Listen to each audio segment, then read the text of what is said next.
pourquoi c'est la femme? Qui veut dire que vous avez un rôle très important. Adam, il était occupé en train de travailler, peut-être qu'il était en train de faire autre chose, parce que chaque jour, Dieu vient, Dieu le visitait, Dieu passait du temps avec lui, Dieu parlait avec lui, Dieu lui posait des questions, comment ça se passe, est-ce que tu arrives à cultiver le jardin correctement, est-ce que tu as tout ce qu'il faut? Donc chaque jour, Dieu, il venait, mais à un moment donné, Dieu commençait à avoir un peu de compassion sur lui. Donc c'est pour ça que Dieu a décidé de lui donner quelqu'un pour l'aider. Parce qu'à ce moment-là, Adam, il était vraiment à fond dans son ministère, mes bien-aimés.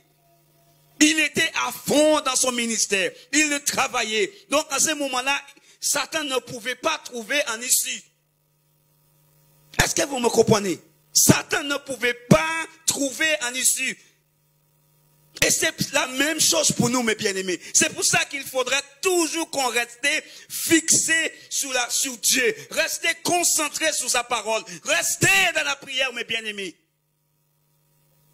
Parce que le jour que Satan va trouver cette issue, et c'est là, il a trouvé l'issue, mes bien-aimés.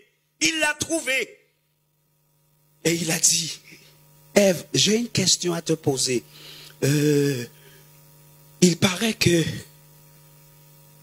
Dieu a dit à ton mari que cette table-là, c'est à côté là. C'est vrai que tu ne peux pas toucher. Je pense, à mon avis, elle a dit, bah écoutez, moi, je n'étais pas là. Je ne sais pas. Mais il paraît, peut-être mon mari, je vais lui poser la question.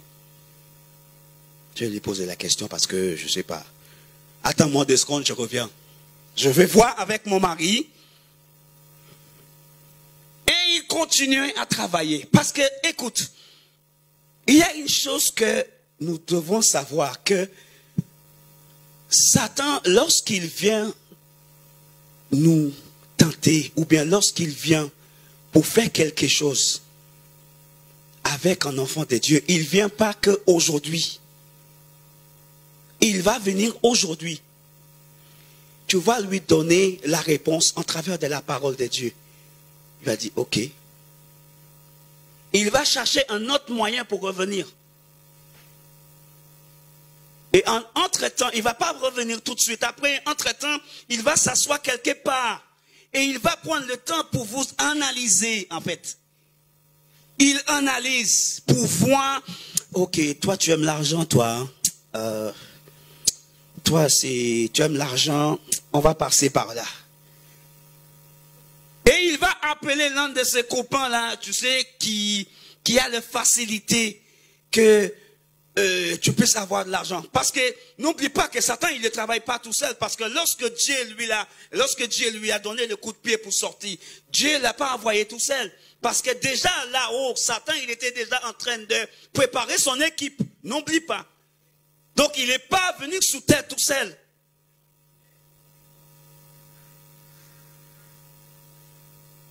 Donc aujourd'hui, il va envoyer stress. Il a vu que stress ne passe pas. Demain, il va envoyer solitude. Il va voir que solitude ne passe pas. Demain, il va envoyer, il peut même faire en sorte que tu entends quelque chose de gentil qui ne concerne même pas ta famille, mais en fin de compte, la personne te dit, j'ai entendu dire qu'il y a quelqu'un dans ta famille qui est mort. En fait, c'est même pas quelqu'un dans ta famille, mais il cherche un moyen pour te casser. Parce qu'il veut un issue. Et c'est ça que Satan nous fait chaque jour. Donc Satan, il est allé voir la femme. Il paraît que tu ne pouvais pas. Oh, tu ne peux pas manger. Oh, mais si tu l'as mangé, tu vas devenir comme lui-même. Donc si tu manges ça, tu imagines, mon ami, si tu manges ça, tu vas devenir comme Eric. Tu vas devenir comme Pasteur Eric. Tu n'as pas vu le bon travail qu'il a. Tu ne veux pas avoir un bon travail comme lui, toi. Tu n'as pas vu. Regarde son fils. Tu ne vois pas qu'il a un bon... son fils est un bon pianiste. Regarde sa femme. Elle chante bien. Tu ne veux pas devenir comme ces personnes-là, toi. Mange. Parce que lui, il a mangé. Il a compris et il a mangé. Donc toi aussi, tu dois manger aussi. Il met ça dans la tête. Et ça tourne. Ça tourne. Quelque part, il a raison. Hein. Tu sais... Je vais y réfléchir. Je vais y réfléchir parce que je pense que il a raison. Il a raison. Je vais y réfléchir. Et boum! Tu tombes dans la fornication. Boum! Tu tombes dans l'adultère. Boum! Tu perds ton travail. Boum! Et tout va mal et tes yeux sont ouverts. Mais qu'est-ce qui m'arrive? Et voilà ce qui s'est passé. Satan, il n'a pas fait ça qu'un seul jour. Mais je pense qu'il a fait sur plusieurs reprises. Il est venu chaque jour. Il est venu. Et comme par hasard, ces jours-là, bah c'est normal, hein, parce que les femmes, c'est comme ça. Quand elles mangent quelque chose, une femme, parce que moi je vis avec bientôt 10 ans, quand elle mange quelque chose, en ce moment, je vois, si elle mange quelque chose, elle dit non, je ne peux pas manger ça. Je le laisse pour lui. Elle met toujours son mari en premier. La femme. L'instinct maternel, ça. Donc elle a décidé, non, cette chose-là, c'est trop bon. Moi, il faut que je... Tiens chérie, ah bah tiens, regarde, tu manges ça. Et boum, quand il a mangé, parce que c'est normal, parce qu'il aime sa femme, il ne va pas refuser. Alors imaginons que ton mari qui vient de rentrer du boulot et tu as pris toute la journée pour préparer ses repas pour ton mari. Et il arrive et tu places ça bien sous la table pour lui et lui, il te dit, là je n'ai pas faim, là, moi je vais m'allonger, je n'ai pas faim. Dites-moi comment vous allez sentir. Il y a des personnes qui sont mariées, il y a des femmes qui sont mariées là. Y a-t-il des femmes mariées? Bah, elles sont où? Parce qu'il n'y a personne qui répond en fait. Alors imaginons que toi, tu passais toute la journée, tu courais à droite à gauche pour préparer le colombo pour ton mari.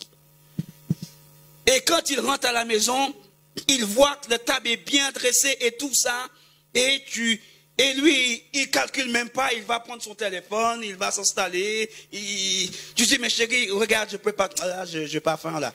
Dis-moi, est-ce que tu vas dire merci?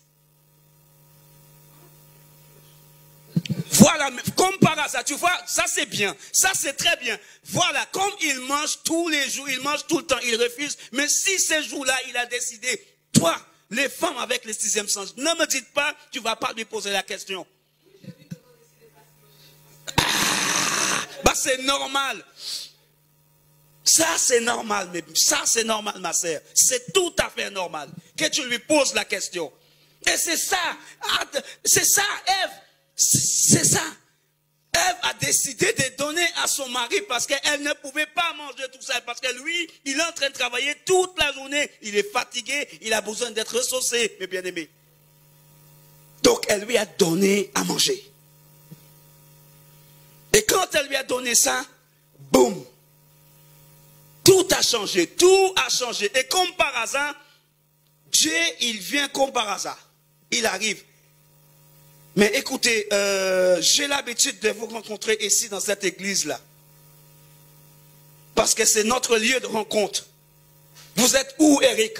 Vous êtes où, mes sœurs? Pourquoi vous n'êtes pas là? En fait, on a entendu que tu ouvres la porte en bas et on n'était pas correct, on n'était pas bien habillés, en fait, et on ne voulait pas que tu nous vois comme ça. Moi, je parle selon ce que la parole de Dieu, moi, je le mis dans notre sens, comme ça, on comprend tous. On a entendu la porte est fermée là-bas et apparemment il y avait quelqu'un qui rentrait et on n'était pas bien habillés. Donc il fallait qu'on trouve quelque chose vite fait pour cacher derrière en fait. Parce qu'on ne voulait pas que tu vois notre... non, c'est pas normal. Non, on ne peut pas rester dans ta présence comme ça. Mais qui t'a dit que tu étais nu? Vous voyez mes bien-aimés, la conscience. Un enfant de Dieu qui fait quelque chose qui n'est pas correct, la conscience va toujours parler et c'est la conscience d'Adam et Ève qui a parlé, mes bien-aimés. On peut pas. Et en plus, Dieu ne le voyait plus. Parce que Dieu, il était en train de crier, mais vous êtes où? Ça veut dire qu'il ne voyait pas. Parce que Dieu, il ne supporte pas le péché. Il ne supporte, là où il y a le péché, il ne vient pas. Donc, S'il y a le péché parmi nous, Dieu, il ne vient pas. On peut chanter, on peut crier, on peut tomber par terre, on peut même parler en langue, on peut tout faire. Mais s'il y a le péché, Dieu, il ne va pas atterrir ici, clairement. Je vais vous dire la vérité sur la tête de moi-même. Je ne vais pas passer sur la tête de ma mère. Mais s'il y a le péché ici, l'adultère, fornication, des bêtises, des vols, tout ce qui est contraire avec la parole, il ne va pas venir. Il va vous chercher. Il va parler à votre conscience. Et votre conscience, vous n'allez pas être tranquille. Et si vous êtes bien engagé dans le ministère, mes frères et sœurs, vous ne pouvez pas dormir tranquillement à côté de votre mari. Vous ne pouvez pas dormir tranquillement en tant que sœur. Vous ne pouvez pas. Je vais poser la question. Ma petite sœur, dis-moi, aujourd'hui, tu n'es pas mariée. Tu n'es pas mariée, c'est bien ça. Voilà. Dites-moi aujourd'hui, si tu rencontrais un homme, et dans moins d'une semaine, cet homme est dans ton lit, par exemple, vendredi soir, samedi soir, on va dire samedi. Et pasteur Eric et sa femme te disent demain, comme aujourd'hui, c'est toi qui dois diriger l'adoration aujourd'hui. Dites-moi comment tu vas sentir en sachant que samedi, tu avais cet homme dans ton lit. Dites-moi comment tu vas sentir, ma soeur. On est entre nous. Moi, je suis dans la vie. On est entre nous. Est-ce que tu vas sentir tranquille, ma soeur? Moi, je suis passé par. Je ne vais pas mentir, demander parce qu'elle le sait. Moi, en tant que musicien, moi, en tant que chef d'orchestre, et en plus, souvent, ça passait même le samedi soir, mes bien-aimés, et il faut que je sois à l'église dimanche matin. Le fils du pasteur n'est pas là, c'est moi qui dois prendre le relais, parce qu'il est en déplacement. Et imaginons que je dois prendre le piano et les choristes, 250 choristes à côté de toi, plus les hommes de Dieu, plus tu as l'église. Combien de membres on a beaucoup? Alors les gens, ils me voient sur le piano en train de plaider. Après les gens, ils me disent, sois béni mon frère, c'est vraiment de cet esprit. Mais au plus fond de moi, je sais. Donc c'est pour ça que je dis à Dieu, non, je ne peux pas rester dans cette situation. Si tu veux que moi j'avance, il faut que tu l'envoies celui-là qui va m'aider à avancer. Donc quand tu cherches un homme, non pas toi, quand Dieu est en train de préparer quelque chose pour toi, cherche premièrement le royaume de Dieu. Nous n'allons pas finir parce que nous allons voir un endroit dans le jardin d'Éden. Il y avait 4 coins dans ces jardins-là. Et ces 4 coins avaient une signification. Pasteur, si je raconte n'importe quoi, n'hésitez pas de m'arrêter. Hein. Mais dans ces jardins-là, il y avait un endroit qui s'appelle délice. Pasteur, si je raconte n'importe quoi, dites-le moi. C'est vrai ou faux? Délice. Qu'est-ce que ça veut dire délice? Moi, je ne suis pas français. La dernière fois que j'avais posé la question à ma femme, quelqu'un peut me dire ce que ça veut dire délice? Enfin, je veux simplifier la chose pour toi. Faire l'Éternel tes délices et il te donnera le désir de ton... Alors quand il nous dit de faire l'Éternel ton délice, qu'est-ce qu'il veut dire par ça? Moi, je m'entends faire plaisir. Moi, j'entends rentrer dans le plaisir. Quand quelqu'un a déjà mangé un gâteau qui était bon, ça c'est un délice. En fait, il y a des célibataires là, donc il y a certaines choses que je ne peux pas dire. Mais si on était entre nous, couple, je l'aurais dit. Mais quand tu es marié, c'est un délice. Et même quand tu es célibataire, mes bien-aimés, c'est un délice aussi. Parce qu'il y a certaines choses que lorsque tu es marié, parfois l'homme t'empêche de faire. Et quand tu es célibataire, tu es libre. Tu peux servir ton Dieu en toute liberté. Mais lorsque tu es marié, tu devrais encore servir Dieu encore plus, mes bien-aimés. Donc ces lieux qui s'appellent délices, mes bien-aimés, C'est un lieu où là où Adam et Ève, ils avaient tout mes bien-aimés, tout, l'argent. Ils avaient le bouc d'oreille, ils avaient le chêne, ils avaient tout là, tout ce qu'ils n'avaient pas besoin de quoi que ce soit.